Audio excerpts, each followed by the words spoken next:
Bonjour, bienvenue sur le blog du ROI des réseaux sociaux. Nous faisons la suite de la semaine dernière, c'est-à-dire le podcast avec Frédéric Harper sur la gestion et la création d'événements sur les réseaux sociaux. Cette semaine, nous allons un peu plus nous attarder peut-être sur l'aspect entreprise. Je vous laisse découvrir la suite de ce podcast. Bon visionnage. Là, ton projet s'est fait dans le but d'une action bénévole. Euh, comment tu verrais ce type d'opération pour une entreprise? Est-ce que c'est le même principe? Parce que je pense que le principe reste le même, mais y a-t-il des différences pour toi? Est-ce que ça serait plus complexe? Je ne sais pas à quel point ça pourrait être plus complexe. Moi, je te dirais, bon, à mon niveau, je suis une entreprise d'une personne. Donc, je suis tout seul, je suis un one-man army, si je peux dire. J'ai fait plusieurs postes. J'utilise les médias sociaux. Donc, oui, je les utilise au niveau personnel, je les utilise pour le festival, mais je les utilise aussi beaucoup pour mon entreprise. Faire la promotion des billets que je fais sur mon blog, qui ne sont pas toujours des billets reliés à ma business, mais qui représentent quand même un côté humain de la personne, un côté humain de la business qui est très important. Parce que sur les médias sociaux, si on fait juste de la vente, juste du marketing, le monde va en décrocher. Il faut qu'il y ait un côté humain, il faut qu'il y ait un côté communication. Et moi, je dirais que présentement, juste pour moi, ça me rapporte beaucoup parce que beaucoup de mes contrats sont obtenus par les médias sociaux, beaucoup de prospects, beaucoup de leads, c'est par les médias sociaux, que ce soit du monde que, effectivement, j'ai rencontré dans la vie, mais qu'on n'aurait peut-être pas gardé contact et par les médias sociaux, ils ont eu un besoin à un moment donné de dire OK, j'ai besoin de quelqu'un pour développer une application mobile. Ah, ben c'est vrai, il y a Fred, je l'ai vu sur Twitter, puis ça remémore dans la mémoire du monde qu'on est présent. Des fois, c'est du monde que je connais pas du tout, puis qui me disent hey, fais affaire avec Fred de ce que je vois sur les médias sociaux, de ce que je vois sur son blog, de ce que j'entends du monde. Ben, tu sais, le gars, il a l'air professionnel, puis je pense que tu ferais bien faire affaire avec lui. Donc, ça ouvre, ça te permet d'avoir, oui, tu as un réseau en personne qui est super important, mais un réseau en ligne, que ce soit du monde que tu connais ou même du monde que tu n'as jamais rencontré en personne, c'est un réseau extrêmement puissant. Puis moi, ça m'aide vraiment sur cet aspect-là. Donc, comme je dis, ça me permet d'aller chercher des contrats, des nouveaux leads, des nouveaux prospects. On m'approche pour des conférences, pour organiser des choses. Donc, je pense que ça a été à date, le temps que j'ai mis sur ça, sur les médias sociaux, ça a été très profitable. D'accord, ok. Puis moi, je suis une entreprise, donc je pense que ça s'adapte à le bon différents exemple. types d'entreprises. Mais c'est super intéressant pour tous les auto-entrepreneurs en France, les personnes qui, comme Fred, genre, travaillent tout seuls et ont toutes leurs fonctions. Ça peut être vraiment intéressant pour vous et vous voyez par un exemple concret que c'est possible. Maintenant, je vais te demander la question qui fâche un petit peu.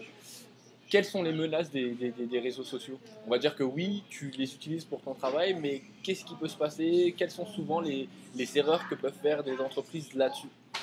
Ben, je dirais qu'il y a souvent une mauvaise compréhension des médias sociaux, comme quoi que c'est magique. Moi, je vais sur les médias sociaux, c'est sûr que je vais augmenter mes ventes de 200%. Peut-être, peut-être pas. Il y a quand même un certain risque à se lancer. Donc, généralement, dépendant de ton public cible, ça se peut que ça ne fonctionne pas. Mais je te dirais, si on met l'énergie qu'il faut mettre là-dedans, je pense que ça a toutes les chances de fonctionner. Puis même, je ne vois pas pourquoi ça ne fonctionnerait pas. Donc, ça, c'est une chose, souvent, c'est une mauvaise perception. C'est pas magique. Oui, tu n'as pas d'infrastructure à payer. Oui, tu n'as pas de chaîne, mais il faut que tu aies du monde qui sont en arrière. Tu ne peux pas juste ouvrir une page Facebook et dire OK, je suis présent sur les médias sociaux.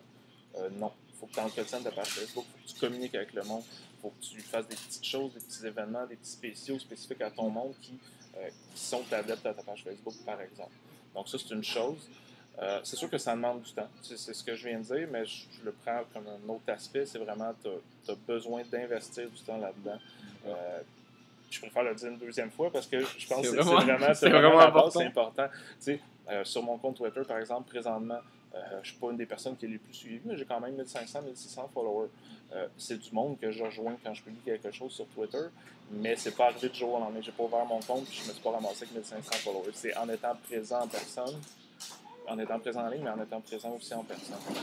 Je dirais peut-être un côté que le monde associe souvent aux médias sociaux, ceux qui disent « Ah non, moi je ne vais pas sur les médias sociaux, sur Twitter, je ne veux pas savoir que l'autre qui a mangé une toast ce matin ou qui a pris sa douche à 8h30 ou qui est en retard pour son travail. » Effectivement, sur Twitter, peut-être un peu plus que les autres plateformes, il y a beaucoup de n'importe quoi, mais il y a beaucoup de choses très intéressantes. Donc encore là, il suffit d'aller, de s'allier de bonnes personnes, d'aller s'abonner à des comptes qui sont intéressants, qui sont pertinents pour nous, mais de faire un peu le ménage dans tout ça, puis d'aller retirer ce qui est intéressant. Mais je pense que ça, c'est comme dans n'importe quoi dans la vie, c'est pas spécifique à Twitter. N'importe où, n'importe quand dans la vie, tu vas avoir des choses qui vont pas avoir la peine, qui vont être super intéressantes. C'est à toi d'aller chercher le positif dans tout ça. D'accord, ok. Mais sinon, je te dirais que, en tout cas, moi, je prêche pour ma paroisse. Là, je pense que c'est une très bonne façon, c'est une très bonne méthode de faire de la promotion, de convertir du monde. Ce qui est important aussi avec les médias sociaux, c'est de faire de la veille par rapport à ça. C'est d'être présent.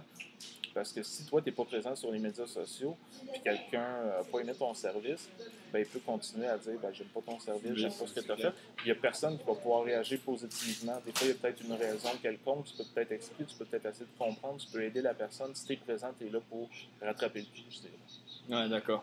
Dernière chose, en quelques points, si je te dis ROI et je te dis réseaux sociaux, tu me dis quoi? Je te dis que présentement, j'aurais de la misère à avoir le niveau tangible de mettre exactement des chiffres. D'accord. C'est-à-dire de dire, je pense que je pourrais faire l'exercice, de m'asseoir et de penser réellement, OK, combien de temps à peu près je mets sur les médias sociaux par semaine. Présentement, qu'est-ce que j'ai eu comme revenu par rapport à les médias sociaux? Qu'est-ce que j'ai eu comme portée, comme visibilité? Je veux dire, présentement, ça, c'est de la visibilité. Oui, bien Les sûr. vidéos qu'on fait. Donc, c'est quelque chose que j'ai peut-être un peu de misère à monnayer, je te dirais, présentement. Mais je pense vraiment qu'il y a un bon retour sur investissement. Encore là, si on s'implique correctement. D'accord. Alors attention, là je vais tester tes connaissances, mon cher Fred. J'en profite. Cas d'entreprise. Je suis dans une entreprise de vêtements en ligne. Je souhaite mettre en place une politique au niveau des médias sociaux. Mes produits sont des produits de vêtements urbains, par exemple. Qu'est-ce que tu ferais? Moi, j'ouvrirais une page Facebook, une page de fans Facebook, parce que Facebook a un nombre astronomique d'utilisateurs. Les utilisateurs sur Facebook sont très présents, passent énormément de temps sur Facebook et ça te permet de faire une extension de ton site web. Je pense qu'il faut faire attention à ça. Moi, je n'irais pas totalement à dire j'ouvre Facebook, je ferme mon site web, plus de site web, plus de blog. Non, je pense que Facebook, c'est un outil complémentaire. Donc, je voudrais une page Facebook, une page de fans. Je communiquerai avec les fans.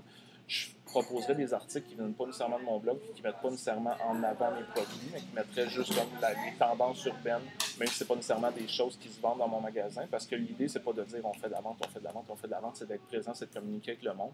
Puis peut-être de temps en temps, soit des petits événements réservés à une vente spéciale, 20% de rabais, peu importe, cette journée-là. Puis tu dois être fan de ma page Facebook pour avoir ce rabais-là. Donc, il faut que tu puisses prouver que tu es fan. Tu arrives au magasin et tu me montres que tu es fan de ma page. Donc, des petites choses qu'il va aller chercher, qui va dire à mon fan sur Facebook, tu es spécial. Tu n'es pas juste un numéro parmi tant d'autres, tu es quelqu'un de spécial. Donc, moi, présentement, là, mais je ne suis pas un expert. Non, bien sûr. Non, bien sûr. Il y en a qui vont rire parce que c'est une blague qui court présentement. Je dirais que je suis un grand utilisateur, je suis un gros utilisateur. Je ne suis pas un expert, mais c'est ce que je ferais. Je irais vers une page Facebook, toujours en complément avec le site web, peut-être même un blog aussi pour faire des articles sur la mode, faire des articles sur les nouveaux vêtements qu'on a, sur les nouvelles tendances qui arrivent. Donc, je pense que les deux ensemble, ça pourrait être une bonne vitrine, puis ça pourrait être une bonne promotion pour aller chercher des adeptes de mode urbaine. D'accord. Ok, c'est bon. Ta réputation est fondée. J'ai passé le test. T'as passé le test. Fred, merci beaucoup pour cette interview. Ça Je te dis peut-être à bientôt en France en vidéoconférence ou lors d'une conférence en France. Pourquoi pas? Ça serait un plaisir. Ça serait un plaisir. Je viendrai au premier rang. Je m'obstinerai avec plein de questions, je pense. C'est super. C'est parfait. J'aime À bientôt. Plaisir. Merci.